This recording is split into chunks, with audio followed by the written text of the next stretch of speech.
We've been covering Brazil for a while now, from the political imprisonment of Lula da Silva, the most important political prisoner in the world today, to the use of an anti-corruption politics being leveraged by the far right. And now we saw in this past weekend's elections the terrifyingly close, almost outright first round win by Jair Bolsonaro, the fascist candidate who leads in Brazil's elections. We've talked about how horrible he is before, and there needs to be a greater strategy, obviously, to confront him and everything that he and Trump and the whole rest of the cabal of them represent. But let's do a little bit of a re-review of just who this person is. We'll start with a photo of Bolsonaro's son, Eduardo. This is him with Steve Bannon. He tweeted this yesterday, I believe, or over the weekend. It was a pleasure to meet Steve Bannon, strategist in Donald Trump's presidential campaign. We had great conversations, and we share the same worldview. He said to be an enthusiast of Bolsonaro's campaign, and we are certainly in touch to join forces, especially against cultural Marxism.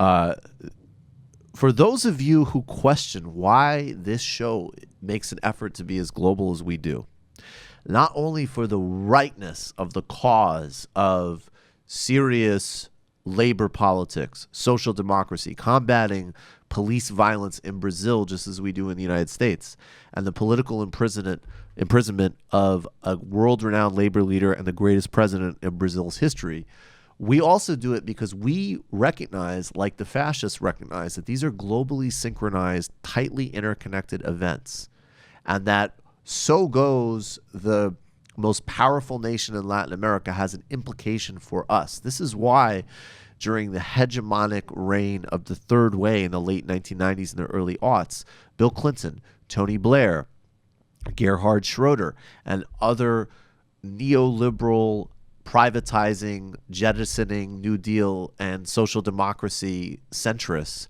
globally coordinated because they wanted to set a global pattern. That's what Steve Bannon is attempting to do. We're going to get back to the Yasha Monk thing in a second. I now also want to play this clip of Dilma Rousseff. This is an interview she did with Democracy Now! In 2016. She, of course, her impeachment on budget irregularities was a major part of the process of what we see happening today in Brazil. But she spoke specifically about Jair Bolsonaro dedicating his vote in the Congress to impeach her to the man who tortured her. See, Dilma Rousseff was a guerrilla fighter against Brazil's military dictatorship, and she was tortured by a notorious torturer. Bolsonaro dedicated his vote to remove her from office to the man who tortured her. This is former President Dilma Rousseff explaining that in 2016 to Amy Goodman.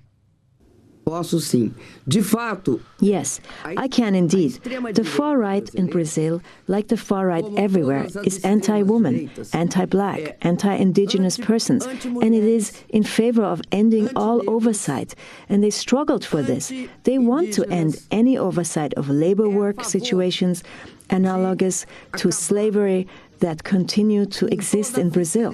They are full of prejudice and intolerance, and they believe that they can resolve the most complex problems using brute force of violence, open violence. What happened in the vote in the impeachment process that I suffered, well, legislator Bolsonaro cast his vote paying tribute to the military dictatorship and torture, and the torturer, whose name was Carlos Alberto Brihante Ultra, in casting his vote, he paid tribute to this man who was a torturer in Sao Paulo, and he was recognized in all of the processes of truth and justice that unfolded in Brazil.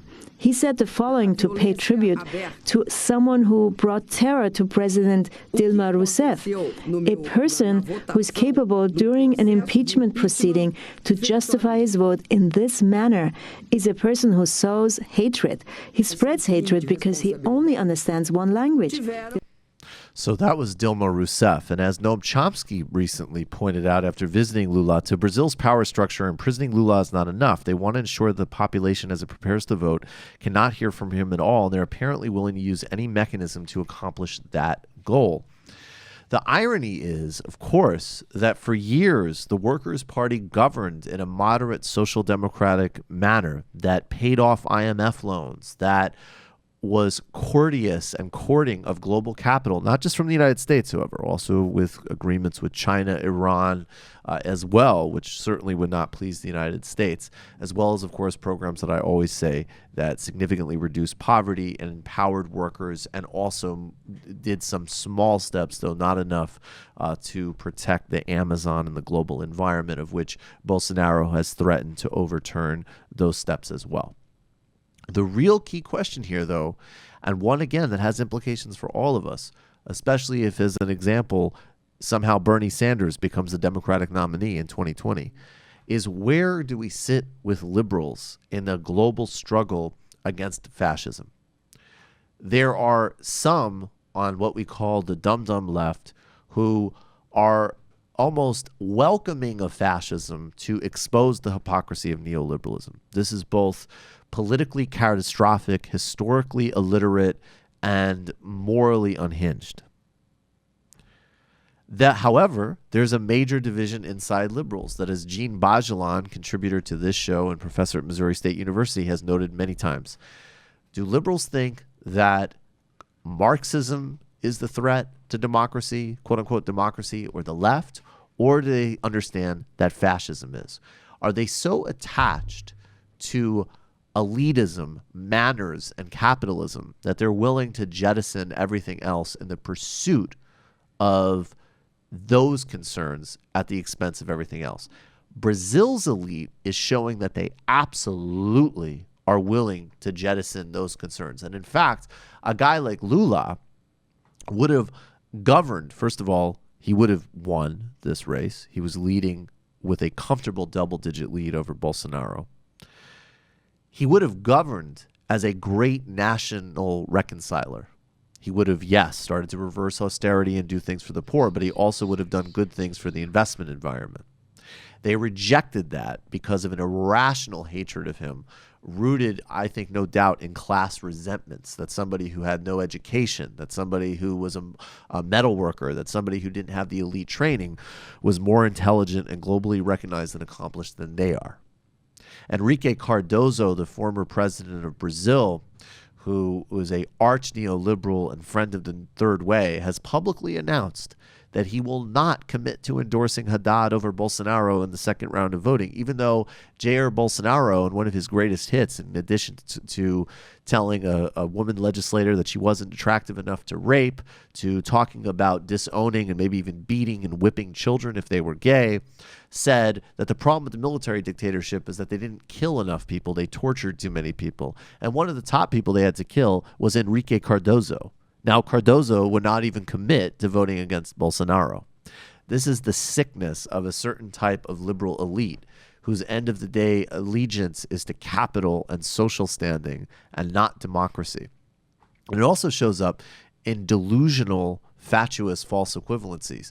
This is Yasha Monk, a tweet from him. Yasha Monk has worked for Tony Blair at his Institute on Renewing an Open Society. He's been a fellow at Harvard. He has written and writes extensively on the threat of authoritarianism. Ironically, many of his solutions to those problems are social democratic, but he has no desire to actually do anything that would allow for those solutions to actually be implemented, namely take back democracy. This is what he put out yesterday. I don't know if we have this tweet up.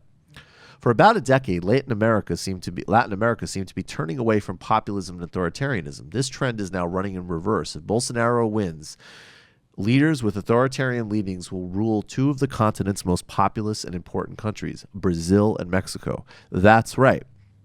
He just compared López Obrador, AMLO, the next president of Mexico, who ran a moderate, populist, anti-corruption, though left-wing, human rights-oriented campaign, who successfully governed Mexico City, who has never talked about killing indigenous people, who has never made racist comments, who's never talked about raping a legislator, who's never talked about whipping a gay child, who has said that his main aim is to deal with poverty.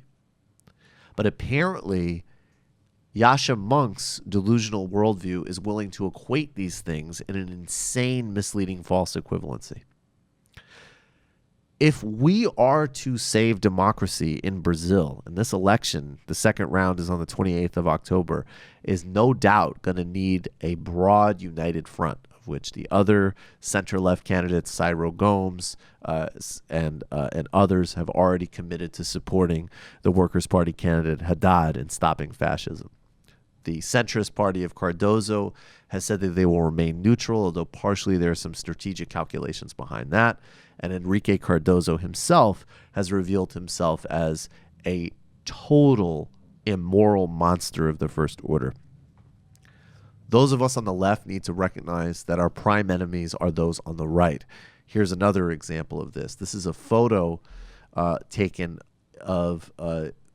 explain who this is, David. It's one of the members of Bolsonaro's party, who I believe won. He won a seat in Congress. Yeah, and so there he is. He's ripping up a campaign sign of Marielle Franco, and then Marielle Franco was the city councilor for the Socialist Party, who was assassinated 6 months ago in a professional hit. Her and her driver were murdered.